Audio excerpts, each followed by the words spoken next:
Alors, qui n'a pas cherché la recette magique, la recette miracle qui fait que, pouf, tous les symptômes s'en vont ou qu'on résout tous les problèmes dans sa vie? La recette magique n'existe pas. Si elle existait, eh bien on l'aurait trouvée, il n'y aurait plus personne qui aurait des problèmes de santé. Hein. Bon, en tout cas, si on l'avait trouvé pour le poids, par exemple, plus personne n'aurait de poids. Si on l'avait trouvé pour les douleurs au cou, tout le monde ferait la même chose et il n'y aurait plus de problème. La question est que certaines personnes ont des douleurs, qu'elles vont persister et que malgré qu'elles font des choses qui théoriquement devraient fonctionner, ça ne fonctionne pas. Et ça, c'est très simple, c'est parce que chaque individu est différent. C'est-à-dire que tu as la physiologie qu'on t'a appris dans les livres, l'anatomie elle change pas, mais la physiologie qu'on t'a appris dans les livres, qui est la physiologie parfaite.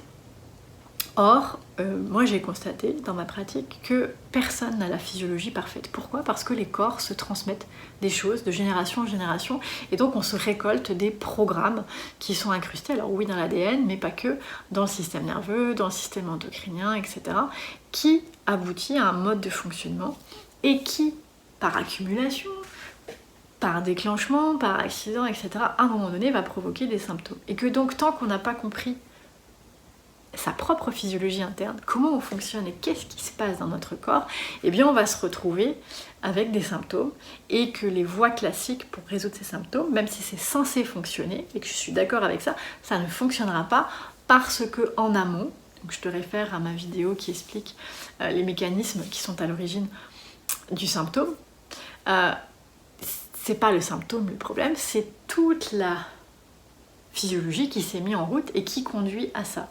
Et le problème aujourd'hui, c'est qu'on fait pas trop de liens. Même les médecins, alors c'est pas qu'ils sont pas bons, c'est juste que c'est pas l'angle d'attaque et qu'ils ont pas cette voie-là d'approche. Moi, il se trouve que je travaillais avec le corps et que mon objectif était de comprendre un corps et de toujours trouver une solution pour chacun. Et ça m'a permis à un moment donné de me dire non mais attends, en fait, en faisant la lecture du corps, on peut chaque fois trouver un outil plus pertinent pour atteindre le résultat. Alors après, attention, on aimerait qu'un symptôme parte comme ça. Mais c'est pas toujours comme ça, parfois c'est un processus. Et ce qu'il faut comprendre, c'est que ce qui est à l'origine du déséquilibre, parfois ça fait longtemps que c'est là. Et donc ça peut prendre un certain temps pour revenir à l'équilibre. Et surtout, ça peut s'opposer à des croyances, des conditionnements, etc. qui vont avoir un impact sur... Donc en fait, ta façon de voir et de percevoir les choses va avoir un impact sur ta façon de rééquilibrer.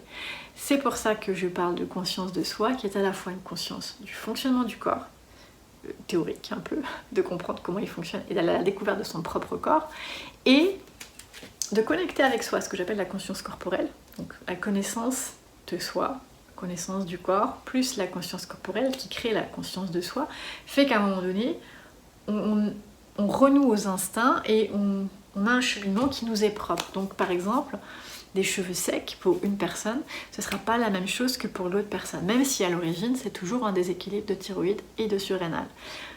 Mais ce n'est pas les mêmes choses qui vont provoquer le déséquilibre de ces deux glandes pour une personne que pour une autre.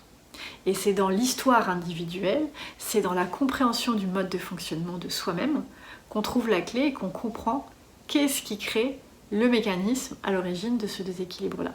Donc tu comprends bien, et j'avoue c'est pas vendeur mon truc, que c'est pas instantané, bien que ça puisse l'être, mais que c'est plutôt un voyage à la découverte de soi. Donc si tu recherches la recette magique, elle existe, c'est le voyage à l'intérieur de soi, c'est la conscience de soi, donc c'est partir à la découverte du fonctionnement du corps, de son propre fonctionnement, et de voir comment notre vie impacte le corps et son fonctionnement. Et il n'y a pas forcément besoin de beaucoup d'ajustements, déjà juste cette compréhension-là va travailler, va avoir un impact sur toi, et après ça, il y a des outils pour aller encore plus loin dans cette exploration-là. Voilà, donc j'espère que je t'ai éclairé, je vais y revenir, mais donc la recette magique, c'est la conscience de soi.